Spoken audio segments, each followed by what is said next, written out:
Reçois de moi le parfum qui t'est dû.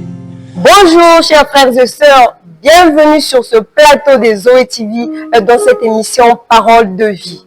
Aujourd'hui, nous avons encore un grand privilège de parler d'un terme très essentiel, très sensible et important, qui est intitulé La puissance des faibles commencements. Pour cela, nous allons nous baser sur le livre de Luc chapitre 2, le verset 40. Je vais lire la parole de Dieu. La Bible dit, « Or l'enfant croissait et se fortifiait. Il était rempli de sagesse, et la grâce de Dieu était sur lui. » Chers bien-aimés, pour nous aider à aborder ce thème avec sagesse et compréhension, nous avons le privilège de recevoir avec nous sur ce plateau un homme de Dieu. L'homme que Dieu utilise puissamment pour son service. Et c'est pas seulement un homme de Dieu comme tous les autres hommes de Dieu, mais c'est notre Père spirituel. C'est notre mentor et notre guide. Alors, nous avons le privilège de recevoir sur ce plateau notre pasteur Sorel Omba Mundeli. Merci. Bonsoir papa, et bonsoir. Nous sommes très heureux et reconnaissants que vous ayez accepté et répondu présent à cette invitation. La joie est partagée. Nous vous souhaitons le bienvenu sur le plateau des Zoé TV. Merci beaucoup. Merci pour cette opportunité. Et nous bénissons le Seigneur pour ce privilège de passer ici en premier, en tant qu'intervenant pour un thème aussi important, qui est la puissance dans les faibles commencements ou la puissance des faibles commencement. Mais pour cela, avant de bénir le peuple de Dieu, nous allons commencer par élever nos voix pour rendre grâce à Dieu, dire merci à Dieu pour ce privilège. Éternel des armées, Père, nous te bénissons, nous te célébrons pour la grâce, nous te bénissons pour ce privilège de prendre part à ce plateau, Yahweh, pour parler de ce thème qui s'intitule la puissance des faibles commencements. Père, nous prions que cela soit un moment de bénédiction pour plusieurs personnes, pour les bien-aimés qui sont en train de nous suivre derrière les écrans, derrière les télévisions. Seigneur, que cet enseignement les apporte la bénédiction, que cet enseignement soit un réconfort, un moyen à travers lequel tu transformes les vies, un moyen à travers lequel tu utilises les faibles commencements de leur vie pour les bénir, pour transformer leur histoire. Nous avons prié au nom de Jésus-Christ. Amen. Donc, bien évidemment, nous allons parler de ce thème merveilleux qui est la puissance des faibles commencements. La puissance des faibles commencements. Et là, nous avons commencé avec ce chapitre de Luc 2, le verset 40, que notre sœur a lu précédemment, qui est Luc 2, le verset 40. La Bible dit, « Or l'enfant croissait et se fortifiait. Il était rempli de sagesse et la grâce de Dieu reposait sur lui. » L'enfant grandissait et se fortifiait. On nous parle ici de notre grand sauveur, notre Seigneur Jésus-Christ, qui était le sauveur de l'humanité, qui est venu pour nous libérer, qui est venu pour nous donner la liberté. Voilà pourquoi nous sommes assis afin de parler aujourd'hui. Mais la Bible dit qu'il grandissait. Ça veut dire qu'il n'a pas commencé en tant qu'une grande personne. Il n'a pas commencé avec toute cette puissance que nous connaissons, mais il a commencé en tant qu'un enfant. Il a commencé en tant qu'un petit enfant, comme tout le monde. Il a commencé à grandir. Et la Bible déclare qu'il grandissait et il croissait en force. Il croissait en intelligence. Il croissait en toutes choses. Pourquoi nous prenons ce verset? C'est simplement pour dire que tout ce qui doit être grand doit commencer petit. Tout ce que nous voyons grand demain, tout ce que nous espérons devenir grand demain, cela commence petit. Tant que cela n'a pas commencé petit, cela ne peut pas devenir grand.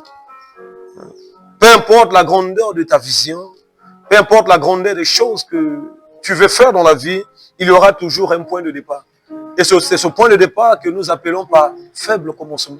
Ce point de départ que nous appelons par commencement. Tout commence petit pour devenir grand. C'est pourquoi j'aimerais te dire, bien-aimé, n'aie pas peur de commencer petit. Peu importe la taille de ta vision, n'aie pas peur de commencer petit. Même si Dieu t'a dit, même si tu as eu un projet pour dire que je serai un homme d'affaires chevronné à travers le monde entier, tu as eu une vision où tu te dis que demain je serai un grand prophète, un grand pasteur, mais tu ne vas pas commencer par être grand pasteur, parce que personne ne te connaît. Mais commence là où tu es. Prends au sérieux tes faibles commencements. Commence à travailler à ton niveau, et c'est alors que ce faible commencement deviendra grand. Nous avons un passage ici, qui est Zacharie 4, le verset 10. Zacharie 4, le verset 10, la Bible nous fait savoir, car ceux qui méprisaient le jour des faibles commencements se réjouiront en voyant le niveau dans la main de Zorobabel. Ceux qui ont méprisé les faibles commencements de Zorobabel. Les gens peuvent mépriser ton faible commencement. Ils peuvent te dire non, bah, tu ne feras rien. Ce que tu essaies de faire, ça n'aboutira pas. Ce que tu essaies de faire, ça ne produira pas. Mais toi, reste attaché à ta vision. Il dit, ceux qui ont méprisé les faibles commencements se réjouiront du niveau dans la main de Zorobabel. Ils ont vu Zorobabel comme un enfant, comme quelqu'un qui était en train de se débrouiller. D'autres se sont moqués de lui. D'autres ont dit non, il faut abandonner, ça ne servira à rien, ça ne marchera pas. Nous avons l'histoire de plusieurs hommes de Dieu. Aujourd'hui, les hommes parlent de David au dépôt. Mais si nous voyons l'histoire de David au dépôt, il avait reçu une grande vision. Dieu l'a dit au commencement, Dieu l'a dit à son départ que tu feras des grandes choses. Cette église ira partout dans le monde. Mais quand il parle de l'histoire de l'église, il a commencé avec 4 personnes. Mais il y a eu beaucoup de gens qui l'ont découragé. Il y a eu beaucoup de gens qui l'ont dit que ça ne marcherait pas. Mais c'était les faibles commencements. Il a fallu qu'il commence quelque part. Et aujourd'hui, tout le monde le célèbre. Donc, n'aie pas peur de commencer là où tu es. N'aie pas peur de commencer à entreprendre ce petit commerce, de faire cela avec espoir. De faire cela tout en gardant la vision. Et c'est cette vision et ce travail, cette motivation qui va t'emmener pour arriver quelque part. Aujourd'hui, nous sommes dans cette série d'enseignements. Si j'ai dit série, c'est parce que c'est une série d'enseignements. Donc ça, c'est la première partie. On aura encore une autre partie où nous allons poursuivre cet enseignement pour t'aider à comprendre l'importance de là où tu commences avec le Seigneur. Nous allons avoir 2 exemples. Nous allons parler premièrement de Moïse. De Moïse.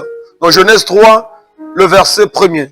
Genèse 3, le verset 1er. Il dit Moïse faisait paître les troupeaux de Jéthro, son beau-père, sacrificateur de mendiants, et il amena le troupeau derrière le désert, vers la montagne de Dieu à Horeb. Et le verset 2, il dit, l'ange de l'Éternel lui apparut. C'était dans un buisson ardent, dans un feu, et c'est là qu'il a reçu le mandat d'aller libérer le peuple d'Israël. Mais les gens ne parlent que de ce mandat que Moïse a reçu d'aller libérer le peuple d'Israël. Mais moins sont les gens qui ont commencé d'abord par l'histoire de Moïse. Où Dieu a trouvé Moïse. Dieu a trouvé Moïse en train de paître les troupeaux de son beau-père Jéthro. Alléluia. C'était un faible commencement. C'était quelque chose qu'on ne pouvait pas relier peut-être à la mission de Moïse. C'était les troupeaux de son père. Mais alors que quand nous voyons la vie de Moïse, quand nous voyons la mission de Moïse, cela n'a pas changé. Moïse a commencé par être berger des troupeaux de son père. Ensuite, il est devenu berger du peuple de Dieu. Alléluia. Amen. Il avait commencé comme berger des troupeaux de son beau-père. C'était un faible commencement. Mais Dieu s'est servi de ce même travail pour aider Moïse à diriger le peuple. Parce qu'il a fallu d'abord que Moïse ait un départ. Il a fallu d'abord que Moïse ait un point de départ ou encore un commencement. Et là, c'était le troupeau de son beau-père. Et nous voyons que le travail que Moïse a fait de conduire le peuple, c'est presque le travail similaire du travail d'un berger. Parce qu'il fallait, quand quelqu'un conduit les troupeaux ou les moutons, il faut les protéger contre les dangers. Il faut se lever pour protéger le troupeau contre les dangers. Et c'est le même travail que Dieu va donner ensuite à Moïse. Donc, ce que nous devons savoir, bien aimé, c'est que c'est avec les moyens de bord, ce qui est disponible, que le voyage de la vie commence. Alléluia. Amen. On ne force pas. On commence avec ce qui est disponible tout en rêvant grand. Aujourd'hui, peut-être Zoé TV a commencé. Alléluia. Zoé TV vient de commencer. Parfois, on va dire qu'il n'y a pas peut-être telle chose, il y a peut-être telle chose. Non, mais faites avec ce qui est disponible. Et croyez, rêvez grand. Parce que la grandeur, c'est demain. Les grandes choses vont arriver demain. Mais Dieu vous a donné les moyens de commencer. Ce qui est disponible, faites avec cela. Tu ne peux que commencer là où tu es. Tu ne peux pas faire autrement. Il a dit à Abraham, dans Genèse 13, le verset 14 à 15, que nous savons tous. Il a dit, lève les yeux de là où tu es et regarde. Aussi loin que tes yeux peuvent voir, l'Éternel te donnera cela. Mais il n'a pas levé les yeux dans un autre endroit, mais il a levé les yeux là où il était. Donc tu lèves les yeux là où tu es. Tu commences là où tu es, avec ce qui est disponible. Ce petit travail que Dieu t'a donné, ce petit commerce que Dieu t'a donné, cette affaire que Dieu t'a donnée, c'est avec cette affaire que tu vas commencer. Prends cela au sérieux. La vie commence par là. La grandeur commence par là. Le problème ici, surtout en Afrique, les gens rêvent beaucoup, mais moins commencent. Les gens ont des grandes visions. Il dort, il se dit, demain je serai ministre. Il se voit demain dans l'avion, mais il n'a pas un point de départ. L'avion n'arrivera pas. Si tu te réveilles aujourd'hui, tu pars dans un atelier où on vend les avions, tu dis que je vais acheter l'avion, ils vont te demander l'argent. Donc c'est pas ton rêve. Tu ne peux pas dire non, je rêve de l'avion, ça fait longtemps. Et je rêve des voitures, ça fait longtemps. J'ai besoin de cette voiture. C'est pas ton rêve. Mais c'est le commencement. Ce que tu commences à faire. Ce que tu commences à travailler. Le départ, le point de départ qui va t'emmener à avoir la vie un jour. Qui va t'emmener à avoir cette voiture un jour. Qui va t'emmener à avoir cette maison un jour. Donc commence là où tu es. Et c'est alors que la grandeur viendra. Ce qui est merveilleux, c'est que Dieu se sert des faibles commencements pour positionner ta destinée. Alléluia. Dieu se sert des faibles commencements pour positionner ta vie et ta destinée. On parle de Moïse. Moïse a commencé avec les troupeaux de son beau-père. Et Dieu a utilisé les troupeaux des beaux-pères de Moïse. Il a utilisé ce travail que Moïse faisait pour appeler Moïse à conduire le peuple. Sans que Moïse ait commencé par ce travail, Dieu n'allait pas l'utiliser. Pourquoi Dieu l'a utilisé? Pourquoi? Parce que dans ce travail, Moïse était en train d'acquérir les compétences. Moïse était en train d'acquérir les techniques. Comment diriger les troupeaux, comment savoir s'il y a un danger, comment prévenir les dangers, comment mettre les troupeaux en sécurité. C'est ce même travail qu'il a fait avec le peuple. Comment diriger le peuple, comment prévenir les dangers et comment mettre le peuple en sécurité. Mais ce travail-là, Dieu n'allait pas confier à une autre personne, c'était que Moïse. Pourquoi? Parce que Moïse avait cette capacité-là. Donc il peut arriver que Dieu t'a appelé dans un travail, Dieu t'a appelé dans un petit comité, Dieu t'a appelé dans un ministère, personne ne te connaît, ne sois pas pressé. Développe tes capacités. Dieu est en train de voir ton travail. Mets le sérieux là où tu as commencé. Pourquoi? Parce que Dieu va se servir de ce faible commencement pour t'emmener grand. Ne te dis pas que j'attends le jour que je serai grand pour commencer à faire telle chose. J'attends le jour que j'aurai des capacités, le jour que je vais développer des moyens pour commencer à faire. Non. Développe tes capacités là où tu es. Prends ton travail au sérieux là où tu es. Pourquoi? Parce que c'est ce même travail-là qui va t'emmener à un niveau. Dieu conduit les gens d'un niveau à un autre. Alléluia. Amen. Dieu conduit les gens d'un niveau à un autre. La marche avec Dieu, il a dit dans Proverbe 4, le verset 18, la Bible dit que le chemin du juste est comme une lumière dont l'éclat continue de grandir. C'est comme la lumière, bien aimé, c'est merveilleux. C'est comme la lumière dont l'éclat continue de grandir. C'est-à-dire que c'est d'un pas à un autre, d'un niveau à un autre. Mais réjouis-toi de ton niveau là où tu es. Ne méprise pas cela. Ne te dis pas Dieu m'a abandonné. Ne te dis pas Dieu m'a délaissé. Après l'exemple de Moïse, nous avons l'exemple de David. David était dans la forêt. Mais il était aussi derrière les troupeaux de son père. Alléluia. Amen. Il pouvait se dire que Dieu m'a abandonné. Il pouvait se dire que Dieu ne me connaît pas. La preuve est que quand Dieu a envoyé le prophète Samuel dans la maison d'Isaïe qui était le père de David, il a dit dans 1 Samuel, nous allons voir ça, 1 Samuel 16, le verset 1er. Regardez ce que Dieu dit au prophète Samuel. L'Éternel dit à Samuel, quand cesseras-tu de pleurer sur Saül? Parce que Samuel pleurait. Il y avait un roi qui était là. Et le roi était en train de dérouter. Samuel a commencé à dire, mais Dieu, pourquoi tu laisses le roi? Il est le dirigeant de son peuple. Regarde ce qu'il est en train de faire. Est-ce que Israël va rester sans roi? Est-ce que Israël va rester comme ça? Mais Dieu dit à Samuel, l'Éternel dit à Samuel au verset 1er, quand cesseras-tu de pleurer sur Saül? Je l'ai rejeté. Afin qu'il ne règne plus sur Israël. Il dit, remplis ta corne d'huile et va.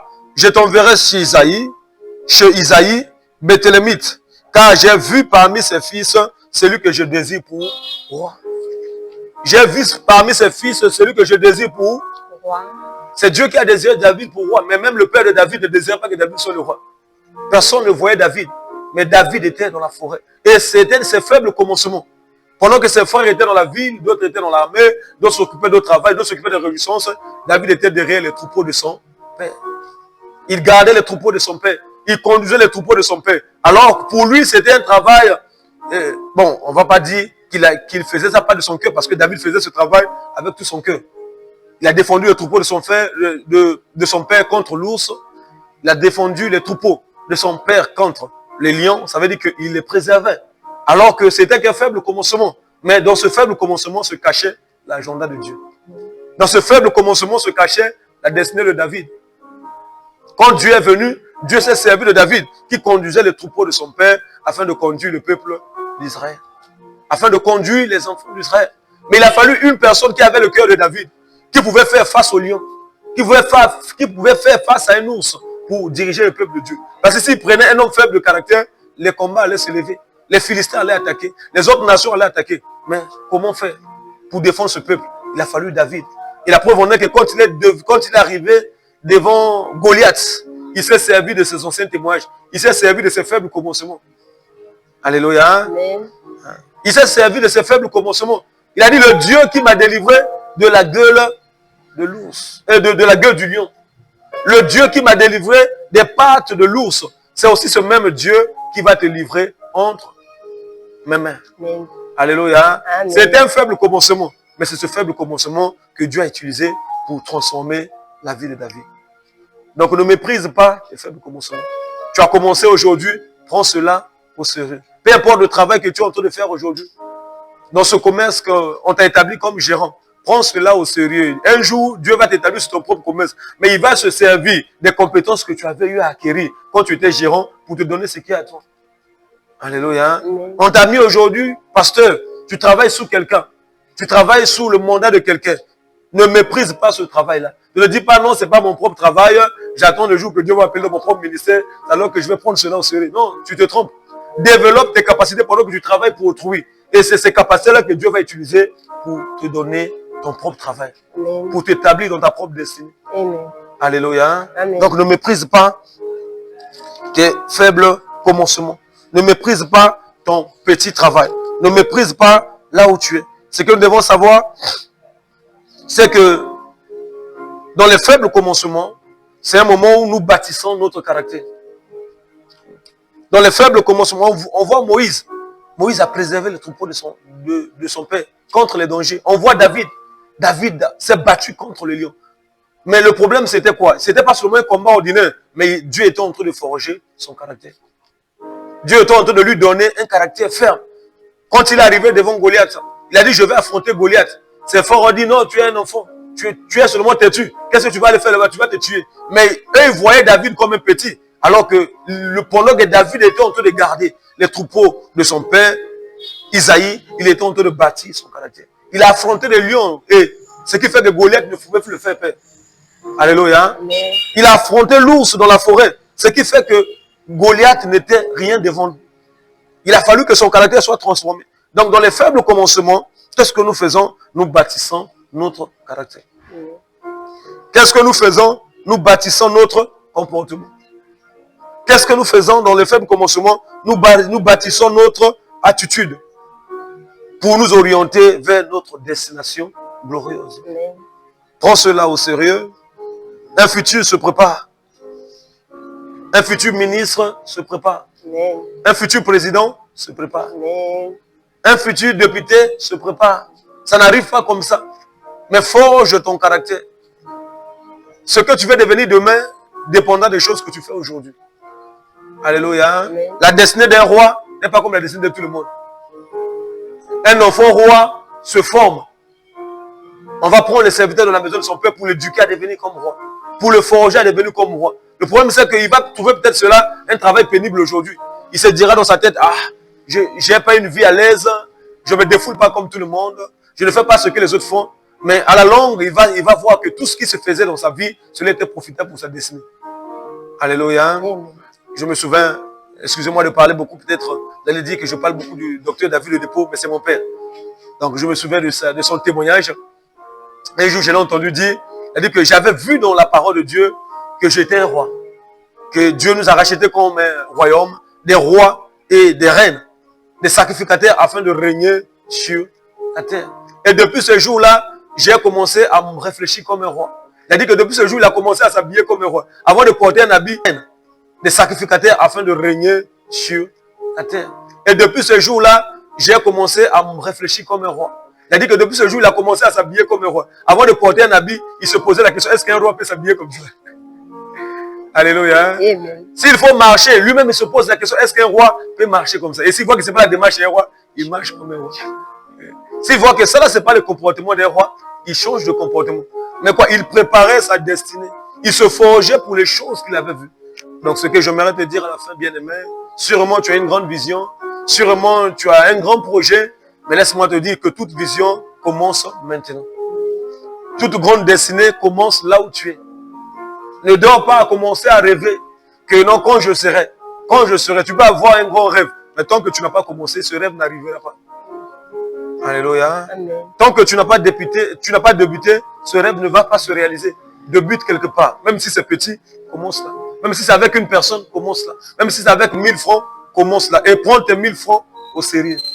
Travaille pour développer tes 1000 francs là. Travaille pour développer tes caractères sous tes 1000 francs là. Ne te dis pas non, bon, pour le moment, personne ne me connaît, personne ne me voit. Quand les gens vont me connaître, je vais commencer à me discipliner. Si tu n'es pas discipliné au départ, demain, tu ne feras rien.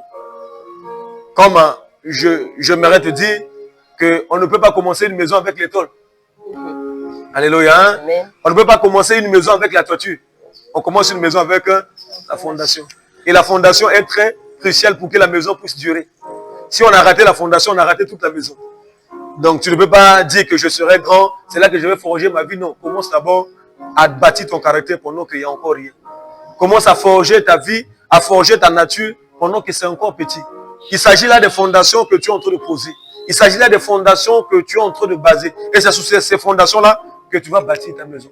Plus solide sera ta fondation, plus grande sera ta destinée. De la même façon qu'une maison en étage, plus solide est la fondation, plus on aura des niveaux. Donc, ne méprise pas tes faibles commencements. Sois sûr que Dieu est en train de te voir là où tu es. Dieu te regarde. Dans ce travail que tu fais, Dieu te voit. Prends cela au sérieux et tu verras que cela va t'emmener dans la grandeur. Prends cela au sérieux, tu verras que cela va t'emmener dans ta destinée. Donc, c'était là notre exhortation de ce soir. Nous bénissons Dieu et nous savons que cette exhortation t'a touché. Cette exhortation t'a béni. Nous attendons ton commentaire. Nous attendons aussi ton témoignage, parce que nous savons qu'il y aura beaucoup de témoignages après cette exhortation. Donc, avant de finir, je veux encore rendre gloire au Seigneur pour cette opportunité, pour ce plateau merveilleux, car je sais qu'à travers ce plateau, plusieurs personnes seront touchées, plusieurs destinées seront transformées. Père éternel, nous te bénissons, nous te magnifions pour cet enseignement ce soir. Nous t'exaltons pour ce moment que nous avons eu dans ta présence. Éternel, au nom de Jésus-Christ, que plusieurs destinées, les gens qui sont encore dans les faibles commencements, là où personne ne les voit, là où personne ne les connaît, qu'ils soient fortifiés par cet enseignement. Que cet enseignement soit un moyen pour eux de tenir ferme, que cet enseignement soit un moyen pour eux de demeurer stables et de continuer à croire en leur vision, de continuer à avancer jusqu'à ce que la gloire viendra. Au nom de Jésus-Christ. Amen. Alléluia. Donc, la deuxième partie viendra ensuite sur les stratégies et sur les moyens pour toi de réussir dans tes faibles commencements. Nous remettons bien sûr la parole à la présentatrice de l'émission. Alors papa, avant de dire quoi que ce soit, j'aimerais vous dire que nous sommes bénis, abondamment bénis par cette parole. Et merci pour nous aussi, c'est une parole qui est venue directement pour nous, nous qui commençons dans les faibles commencements. Alors Père, il y a beaucoup de questions, mais j'aimerais juste poser une seule question et laisser l'opportunité à tous ceux qui vont nous suivre. Prochainement, vous avez écouté le thème, laissez les commentaires, posez vos questions et on va les poser directement à notre pasteur ici présent. Papa, j'aimerais vous poser une question. Excusez, pour le prochain thème, c'est l'attitude à prendre dans les faibles commencements.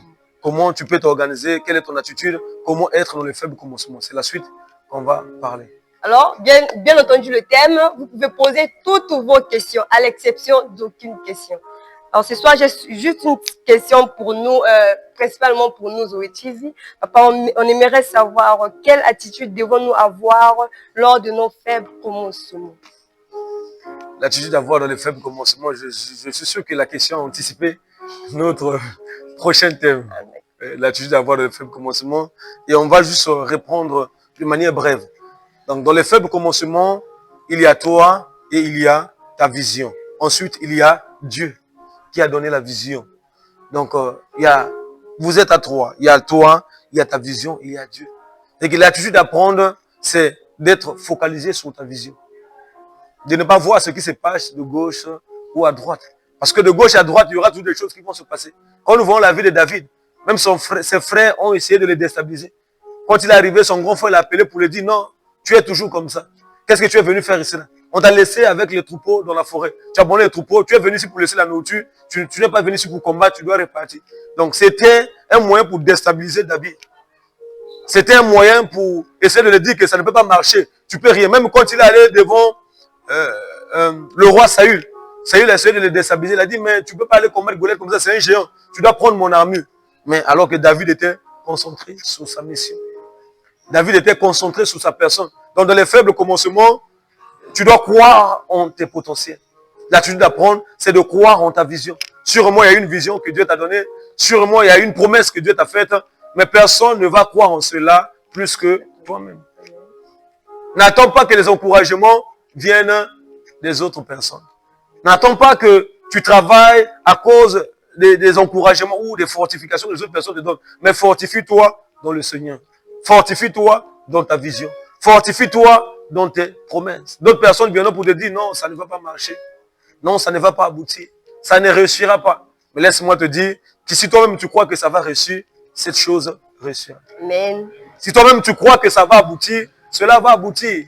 Parce que partout où il y a un homme habile dans le travail, il y aura le succès. Il a dit cela dans le Proverbe. Il a dit que quand tu vois un homme habile dans son travail, il ne reste pas avec les petits, mais il s'assied auprès des grands. Donc, sois déterminé sur ce que tu fais. Sois focus sur ce que tu fais. Même si aujourd'hui ça n'a pas marché, là-dessus d'apprendre, c'est d'être ferme. Essaie encore. Essaie encore. À force d'essayer, à force de répéter, à force de croire, tu finiras par réussir. C'est ça l'attitude principale à avoir dans les faibles commencements. Bien au-delà, bien sûr, on va déterminer d'autres attitudes qui vont aider d'autres personnes. Mais ça, c'est le résumé. Parce qu'on ne peut pas rentrer en profondeur. C'est le prochain thème qu'on parlera. L'attitude dans les faibles commencements. Merci, cher bien-aimé. Et j'ose croire que vous, comme moi, vous avez été bénis par cette parole. Et j'espère qu'en écoutant cette prédication, tu vas attirer quelque chose qui va t'aider à aller vers l'avant. Alors, si tu n'es pas encore abonné, va cliquer sur la cloche de notification sur YouTube, Zoé TV, et sur TikTok et Instagram, ainsi que Facebook. Abonne-toi sur nos plateformes pour ne manquer aucun thème, aucune prédication. Nous vous disons à très bientôt encore avec cette deuxième partie avec notre papa. Que Dieu vous bénisse. Et moi, je suis qu'un enfant, je ne peux pas vous bénir pendant que mon père est là. Donc, je donne la parole à papa pour bénir tous les téléspectateurs. Merci beaucoup, bien-aimé. J'aimerais encourager ceux qui sont déjà abonnés à partager la chaîne à d'autres personnes, à étendre cette bonne nouvelle. Parce que laissez-moi vous rassurer que cette chaîne sera vraiment une source de bénédiction pour plusieurs personnes. Cela va apporter la lumière dans plusieurs personnes. Si Dieu a inspiré cela, et c'est pour que plusieurs personnes soient bénies, c'est pour que plusieurs personnes soient touchées. Donc ne cache pas l'information, ne garde pas la bénédiction pour toi-même. Rassure-toi d'inviter un frère, rassure-toi d'inviter une sœur, parce qu'aujourd'hui, ce n'est que le commencement. Mais il y aura plusieurs termes, il y aura plusieurs hommes de Dieu, remplis d'onction, remplis de connaissances, par l'aide du Saint-Esprit, qui viendront ici afin de t'éclairer. Pour moi, je vais dire que cette chaîne, c'est un moment ou encore une opportunité pour toi de booster ta destinée, de booster ta vie. Reste scotché, ne manque pas de programme. Chaque fois qu'il y aura une notification, connecte-toi à cela. Je vais te rassurer que 2 ans après, 1 année après, 3 mois après, 2 mois après, tu viendras pour dire, j'ai reçu mon témoignage. Donc, nous croyons que beaucoup de témoignages seront partagés au moins de cette plateforme que Dieu va utiliser pour sauver, pour guérir, pour bénir, pour réconforter plusieurs personnes. Que le Seigneur vous bénisse. Et je prie que toi qui es dans tes faibles commencements, que la grâce de notre Seigneur Jésus-Christ te localise, afin que tu n'abandonnes pas, afin que tu ne pas en arrière. Je sais que tu partages, tu passes beaucoup des épreuves. Et il y a aussi une opportunité pour toi de présenter tes défis. Sur la page de commentaires, tu peux dire, tu peux partager ton expérience, que je traverse tes problèmes, tes situations. Sur la base de cela aussi, on peut faire des enseignements pour t'aider et aider aussi d'autres personnes qui traversent les mêmes situations, qui traversent les mêmes problèmes. Que le Seigneur te bénisse, que la lumière de l'Éternel puisse luire là où tu es, que la face de Dieu puisse faire luire ta face et que la gloire de Dieu te fortifie et que cela te soutienne. Vous êtes tous bénis dans le nom de notre Seigneur Jésus-Christ. Amen. Amen. À nous revoir très bientôt sur ce plateau des Zoé TV. Sur ce, que Dieu vous garde et qu'il vous protège. Reçois de moi le parfum qui t'est dû.